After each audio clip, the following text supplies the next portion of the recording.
सैनी इतना दिल पे क्यों ले रही हो? तुम अच्छी तरह जानती हो वो एक हासिद है। उसके दिल में बुग़्ज़ भरा है तुम्हें लेकर। उसके मुंह से क्या फूल झड़ेंगे तुम्हारे लिए? मैं नहीं जानती थी कि उसके दिल में मुझे लेके इतना जहर भरा हुआ है। हैरत है, मैं तो हमेशा से जानता हूँ कि उसके दिल में तुम्हारे लिए क्या है। अगर हालात ऐसे ही रहे तो वो सचमुच पागल हो जाएगी। भाड़ में जाए वो, पागल हो, जो मर्जी हो, तुम क्यों टेंशन लेती हो? नहीं अरसद, ऐसा मत बोलो। इस हाल तक पहुंचाने वाले भी हम ही हैं। हम? हमने क्या किया है? पसंद की शादी की है बस। पसंद की शादी? अरसद, ये सिर्फ तुम्हारी पसंद की शादी है। सैनी, मुझे एक बात बताओ, तुम ये बात बार बार क्यों जताती हो कि मैं ही तुमसे मोहब्बत करता हूँ, तुम नहीं?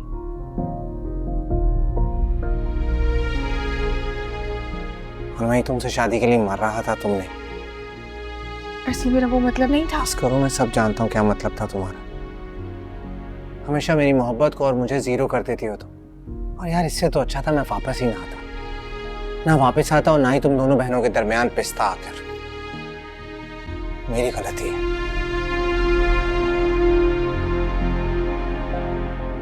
अरसद, इस वक्त कहाँ जा रहे हो? नीचे लॉन में जा रहा हूँ, प्लीज मुझे जाने दो। और ये सब करने से क्या होगा? देखो, मुझे इस वक्त बहुत गुस्सा आया हुआ है, मेरा जाना ही बेहतर है। अरसद, मेरा ख्याल है कि अब तुम्हें वाकई में बाहर जाने के बारे में ना संजीदगी से सोचना चाहिए। बस कोई अच्छी जॉब हो जाए मेरी वहां और मेरी यहाँ से जान छूट जाए। यही करना पड़ेगा अब तुम्हें। और तुम्हारा क्या हुआ? मैं आ जाऊंगी ना तुम्हारे पास। सैनी, मुझे बस अम्मी अब्बू की फिक्र है कि ये बेसहारा नहीं छोड़ सकता मैं। अच्छा, अभी तो अंदर चलो ना, तीसरी बात पे खफा हो गए तुम। ये इतनी सी बात है। अच्छा ना, आई एम सॉरी। पहले अपनी गलती मानोगी, फिर मानूंगा मैं। ये अच्छी जबरदस्ती है। जाओ, नहीं मानती।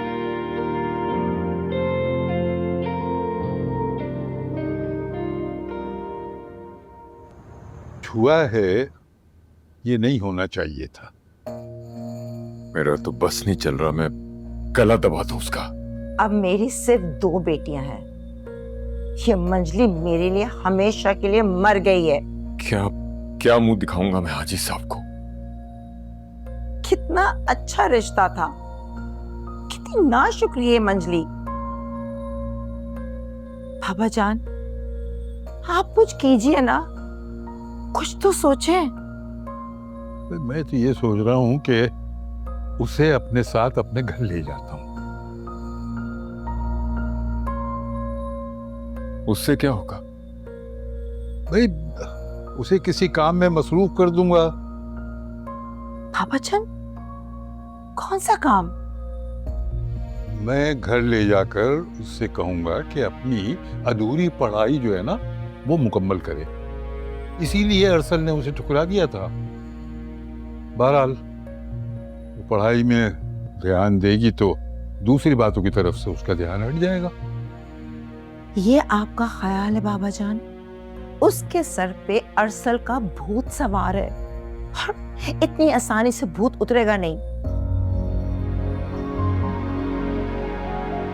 आप उसे धमकी क्यों नहीं देते कि अगर उसने अपनी हरकतें नहीं सुधारी तो आप उसे घर से बाहर निकाल देंगे?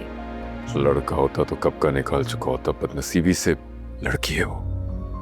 बहरहाल, कुछ न कुछ तो करना ही पड़ेगा, वरना ये हमें किसी को मुंह दिखाने के लायक नहीं छोड़ेगी। इस एक लड़की ने पूरे घर को तिगनी का नाच नचा दिया है।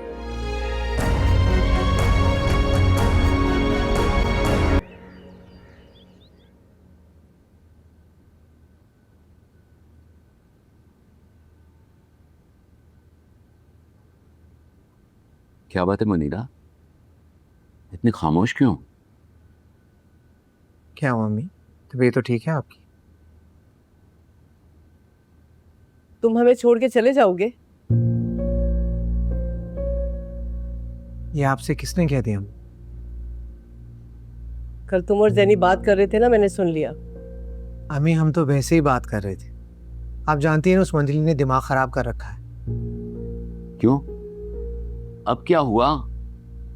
आप जानते हैं ना पापा, वही फजूल बकवास मेरा पीछे छोड़ने के लिए तैयार ही नहीं हुआ। निहायत ही नामुनासिब रवैया है उसका। शाहबाई रोकते क्यों नहीं उसे? वो कहाँ सुनती है किसी की। इसका मतलब ये है कि उसकी वजह से तुम हमें छोड़ के चले जाओगे। मैं कहीं नहीं जा रहा अम्मी, मैंने वैसे ही कह दिया था। देखा आपने, मेरा इकलौता बेटा इन दोनों बहनों के चक्कर में कैसे परेशान होकर रह गया। तो इसमें ज़ैनी भाभी का क्या कसूर है अम्मी?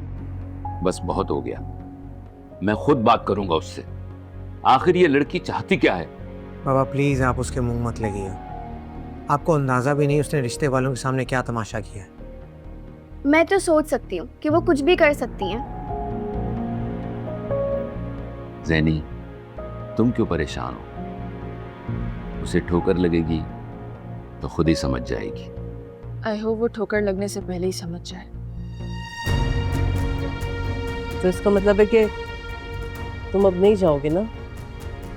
अरे नहीं अम्मी, मैं आपको छोड़कर कहीं जा सकता हूँ क्या? मैं आपके पास ही हूँ हमेशा। भाई अब तो नाश्ता कर लो। जी